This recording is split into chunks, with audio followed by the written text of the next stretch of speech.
Hello everyone and welcome back to PeriodSixDesigns. Today we are doing some DIY no paper towels, if that makes sense. Essentially we are making paper towels out of fleece fabric.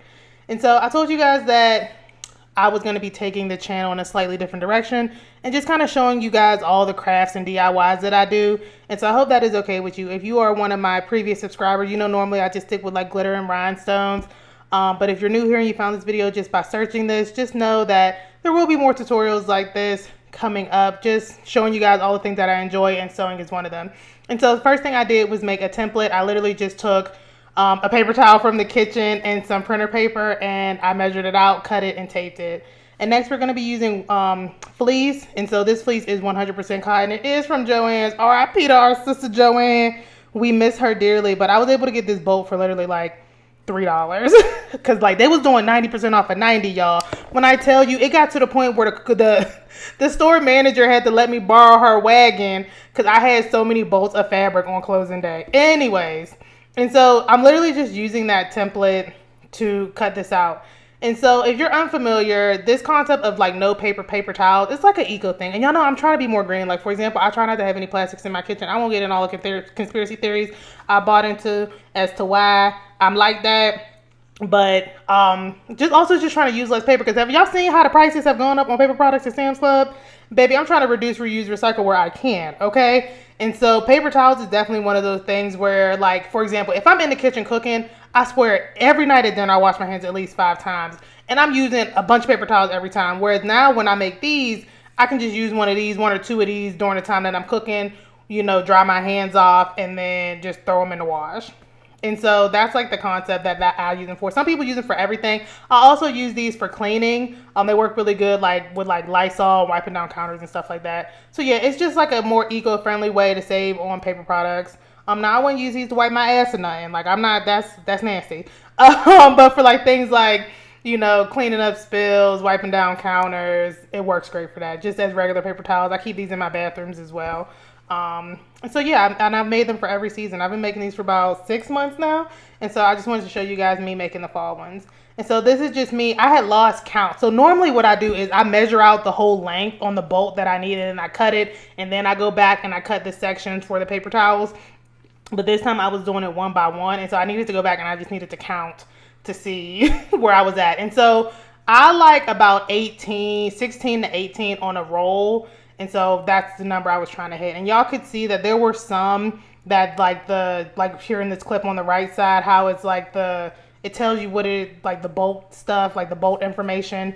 And so I'm just using these as my tester. And so this is a serger machine. It's not a regular sewing machine. Essentially, this is the machine that puts the nice clean edges on it. It cuts and it closes it up.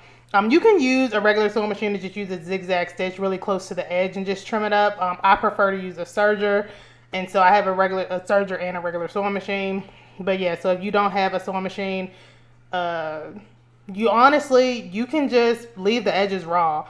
And so you don't have to sew them. I like sewing them, but fleece doesn't fray that bad in my experience. So you'll probably be all right. And so this is just me checking in my stitches, making sure I like it. And I'm going to go do another one. And like even on these ones that have like that extra ribbon on the side, I don't throw these away because again, reduce, reuse, recycle. And so I'll show y'all what I do with them at then. But essentially, I just keep them and I just put them somewhere because you can always use them. Like it's all good.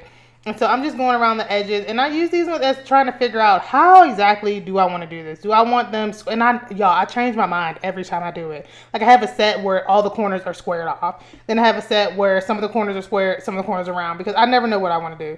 At this point, I decided I wanted to round them off. So now you see me cutting off all the corners and rounding them out. And then I'm going to go back on my serger and round them out. And so I do lift my foot every time I get to those rounded edges, because I'm not good on rounded edges. I'm not good on corners either. But that just makes me more comfortable and it makes it easy for me to do it. And so, yeah, I liked it better when the edges were slightly rounded. And so I'm glad I cut off those corners to kind of help myself. So I'm like, yeah, let's go with this. This will work. And so now I'm just going to keep going. This is a really quick and easy and honestly satisfying thing that you can make. And people don't think, like, people are always trying to like construct something. And sometimes you just don't need to construct something. You just need to make something practical. And this is one of those things you can do on your sewing machine or your serger that's just practical. Like if you have like extra fleece fabric and you're like, I don't know what to do with this, I'm not gonna like make anything. Let me stop and make an Instagram video. This is one of the things that I found that like I like making them every season. I keep them in my house. And we actually use them. So like I use them, honestly, I use them as dish rags too. Now I'm thinking of something else we use them for. So a lot of uses for these. And like I said, easy to make, satisfying to make. And so for those ones with that extra edge, I literally just fold them like this, and I just make a little stack of them. And for example, I just put them on the bathroom counter. So you can dry your hands with them. So, because there's nothing wrong with them. And now I just get to rolling. And so the secret to rolling these to get them to stick without any kind of extra anything. And so hold on, let me make my stack first. Because I was like, I'm about to do them one by one. I said, that's going to take me too long. Girl, put these all in a stack and then roll them up. And so you don't want it to meet exactly where the previous one was. You kind of want you want some space between them. So it's like sticking to that one like behind it. So yeah, don't try to line up the edge with the edge because it'll just become a disaster and it'll never stick. But if you kind of back off the edge by about an inch or so, just give it a little space to breathe, you'll be good. And then you just keep rolling, rolling, rolling. And you're probably like, but what if I don't have the tube? Girl, you better go to the Dollar Tree and buy a roll of paper towels and then you can have a tube. I went through this phase when I started making these where I just kept every tube and I'm like, I literally only need like 5. I don't need to keep all these. And so yeah, I stopped. That's what I said, about 18 with the size that I use. Because once you don't have enough overlap anymore, it's hard to get them to stick on the roll. But yeah, y'all, that's it. Super satisfying. I like these. So comments, questions, leave them below and I will see you guys in the next one.